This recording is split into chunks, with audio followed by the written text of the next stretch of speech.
हनुमान जी के विवाह का रहस्य।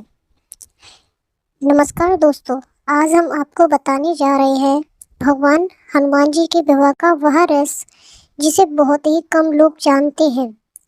आम धारणा है कि हनुमान जी आजीवन ब्रह्मचारी रहे, लेकिन कुछ शास्त्रों और पुराणों में उनके विवाह का भी उल्लेख मिलता है।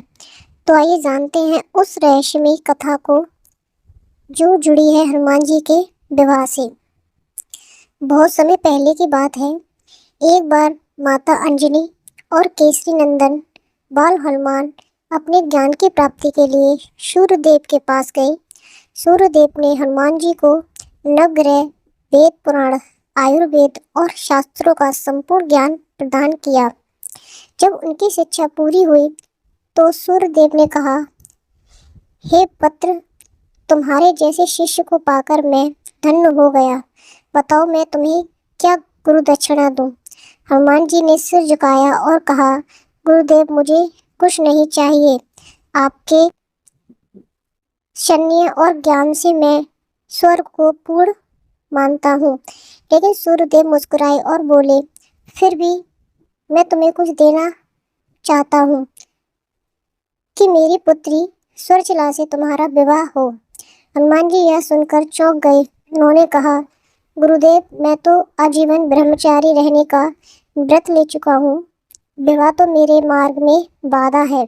लेकिन तब सूर्यदेव ने समझाया कि यह विवाह केवल धर्म की स्थापना हेतु होगा।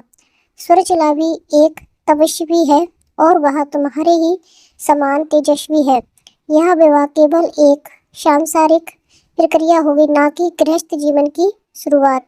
हनुमान जी इस प्रस्ताव से थोड़े विचलित हुए, लेकिन जब उन्होंने देखा कि यह विवाह किसी भौतिक रूप के लिए नहीं बल्कि एक आध्यात्मिक कारण से है, तो उन्होंने सहमति दे दी।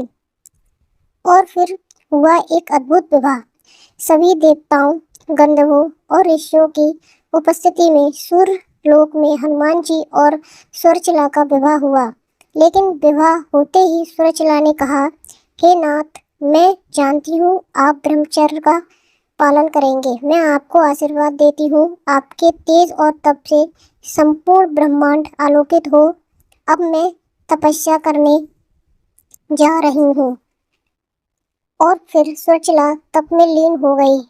हनुमान जी पुनः अपने ब्रह्मचर्य व्रत में लीन हो गए और राम कार्य में लग गए। यह कथा हमें बताती है कि हनुमान जी का ब्रह्मचर्य किसी सांसारिक नियम से नहीं बल्कि आध्यात्मिक निष्ठा से जुड़ा था। उनका विवाह भी धर्म और तप की एक कड़ी था, ना कि भोग की।